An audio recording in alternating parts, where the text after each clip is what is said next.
Rahayu, Rahayu, Rahayu. Pada video kali ini akan mengulik cerita serangan Mongol ke Jawa, penyebab dan kronologinya.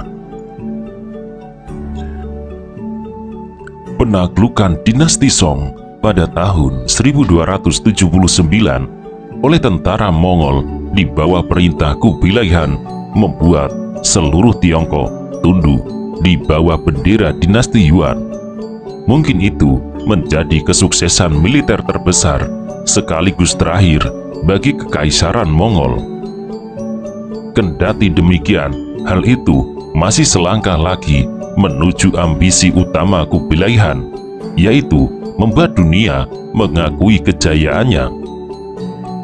Tak ada alasan khusus kenapa harus menaklukkan suatu negara.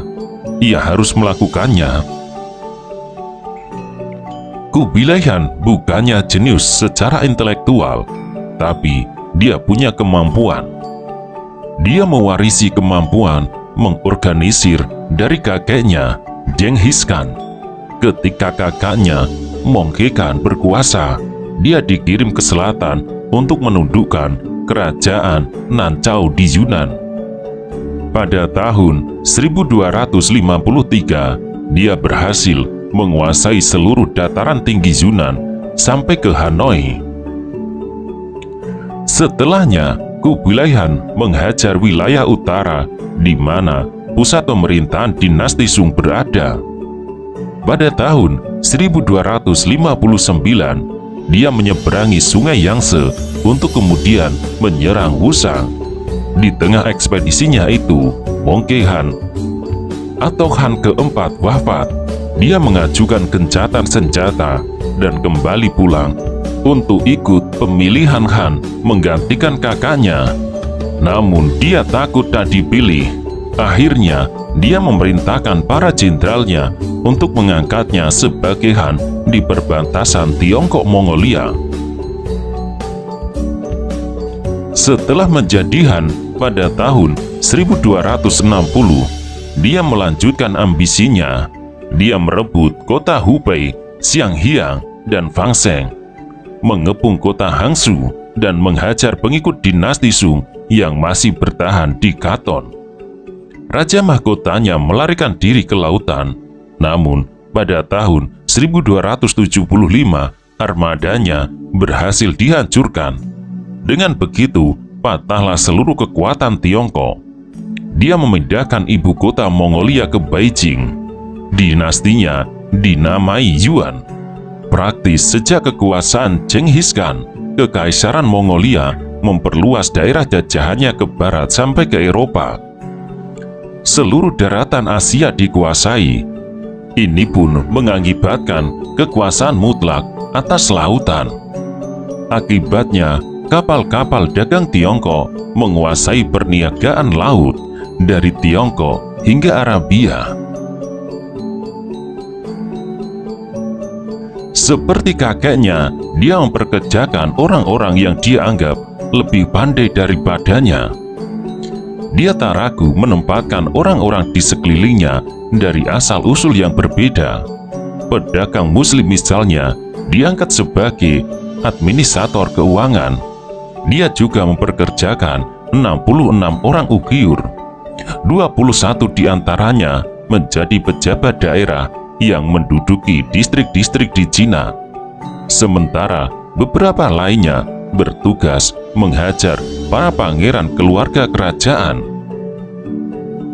Petualangan berikutnya seperti di Jepang, Burma, Vietnam, dan Jawa justru menunjukkan betapa ambisinya itu bisa menjadi sia-sia. Ekspedisi ke negara-negara itu setidaknya memberikannya pelajaran bahwa dia telah mencapai batasnya. Sejak mendirikan dinasti Yuan, Kubilai Han mulai menebar kekuasaannya dengan menuntut bakti dari negara-negara yang sebelumnya sudah mengakui kekuasaan kaisar-kaisar dinasti Sung. Jika menolak, mereka akan diserbu dengan prajurit bersenjata. Setelah sempat menginvasi dinasti Goryeo di Korea pada tahun 1260, dinasti itu akhirnya total menjadi bawahan Yuan pada tahun 1273. Kubilai Han menjadikannya pangkalan militer. Pasukan Korea pun ikut membantu ekspansi Mongol ke berbagai wilayah di negara Asia. Setelah Korea, Kubilai Han 2 kali berusaha menyerang Jepang. Sebelumnya, dia sempat menyuruh utusannya membawakan perintah agar Jepang sudi mengakui kekuasaan Mongol dan mengirim upeti. Namun, Kaisar Jepang menolak mentah-mentah. Namun, penolakan Jepang membuatnya untuk pertama kali terlibat dalam pertarungan laut. Benar saja, kedua upaya tersebut digagalkan oleh cuaca buruk dan cacat dalam desain kapal. Armada mereka hancur. Upaya pertama pada tahun 1274 dengan armada 900 kapal yang terdiri dari tentara Korea dan Mongolia masih tak menyerah. Pada tahun 1281, Kubilai Han memilih menggunakan banyak pelaut Tionghoa yang lebih berpengalaman, namun lagi-lagi kandas akibat serangan topan. Ekspedisi ke daerah lain lebih berhasil, seperti Annam, Kamboja, dan Champa. Mereka memilih mengirim upeti dan mengaku tunduk pada Kubilai Han. Namun, dia tak puas sampai di situ. Jawa tak luput dari incaran Mongol. Pada tahun 1280, 1281, 1286, Kubilai Han mengirim utusan ke Singosari untuk meminta sang raja agar mengakui kekuasaannya. Serangan Mongol ke Jawa adalah sebuah invasi militer oleh pasukan Mongol yang berasal dari Cina untuk menyerang Jawa. Serbuan yang dilakukan pada tahun 1293 ini dipimpin oleh Kubilai Han, penguasa kekaisaran Mongol dari dinasti Yuan. Kala itu, Kubilai Han mengirim sekitar 30.000 tentaranya ke Jawa untuk menghukum Raja Kertanegara dari kerajaan Singosari. Namun, serangan besar-besaran ini justru berakhir dengan kekalahan Mongol. Penyebab serangan Mongol ke Jawa ketika berkuasa, Kubilai Han melakukan upaya perluasan wilayah dengan mengirim utusan ke berbagai negara. Utusan tersebut diperintah untuk meminta negara-negara yang dikunjunginya supaya tunduk di bawah kekuasaan Mongol dan membayar upeti. Mensi atau menhi yang dikirim ke kerajaan Singosari tidak diterima dengan baik oleh Raja Kertanegara. Raja Kertanegara menolak untuk tunduk dan memperlakukan mensi seperti pencuri, yaitu dipotong telinganya dan diusir dari kerajaan. Hal inilah yang membuat Kubilai Han marah dan mengirim ekspedisi ke Jawa untuk menghukum Raja Kertanegara. Namun selain itu, Kubilai Han juga memiliki maksud lain.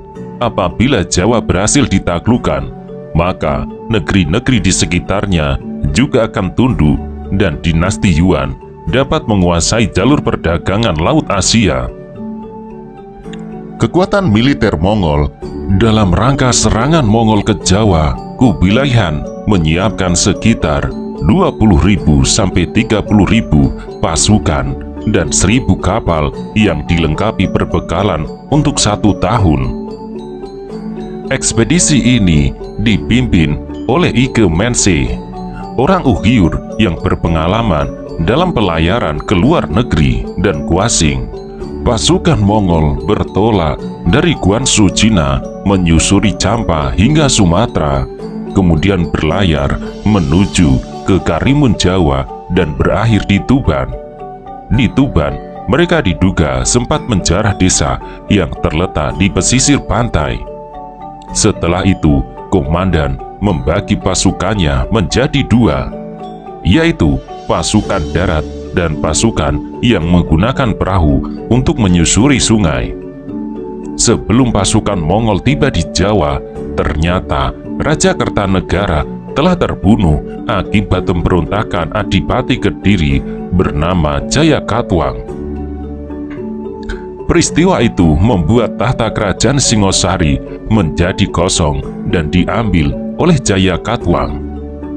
Selain memindahkan kekuasaannya ke Kediri, Jayakatwang juga mengasingkan keluarga Kertanegara ke Madura, termasuk menantunya yang bernama Raden Wijaya.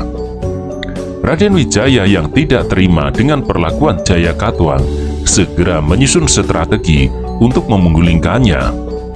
Dengan kecerdikannya, Raden Wijaya mengajak pasukan Mongol yang hendak menghukum Kertanegara untuk bergabung bersamanya menyerang Jayakatwang. Apabila serangan mereka berhasil, Raden Wijaya berjanji akan tunduk dan menghadiahi 2 orang putri untuk dinasti Yuan. Permintaan itu disetujui oleh pasukan Mongol dan mereka pun bersatu untuk menyerang Jayakatwang. Pada tanggal 19 Maret 1293, gabungan pasukan Raden Wijaya dan Mongol bertemu di Daha. Mereka kemudian menyerang pasukan Kediri yang dengan cepat berhasil membakar istana Jayakatwang. Jayakatwang yang telah mundur ke bentengnya kemudian dikepung dan didesa supaya menyerah. Setelah mengalahkan Jayakatwang, Raden Wijaya meminta izin kepada pasukan Mongol untuk kembali ke Majapahit. Raden Wijaya mengaku akan mengambil upeti dan minta dikawal oleh pasukan Mongol. Dalam perjalanan kembali ke Majapahit, Raden Wijaya segera menghabisi 200 pasukan Mongol yang mengawalnya. Setelah itu, ia balik menyerang pasukan Mongol yang tengah berpesta merayakan kemenangan atas Jayakatwang. Dalam serangan mendadak itu, Raden Wijaya berhasil membunuh banyak pasukan Mongol, sementara sisanya segera melarikan diri ke kapal.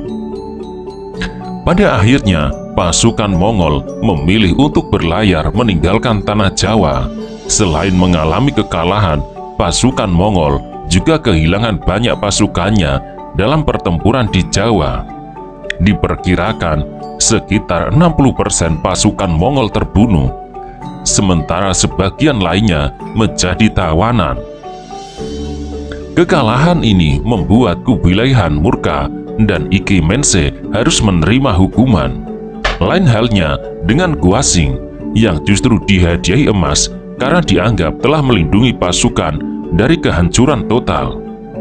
Setelah serangan Mongol ke Jawa pada tahun 1293, Kubilai Han sebenarnya merencanakan invasi lain. Akan tetapi, rencana tersebut tidak pernah terrealisasi karena Kubilai Han lebih dulu meninggal.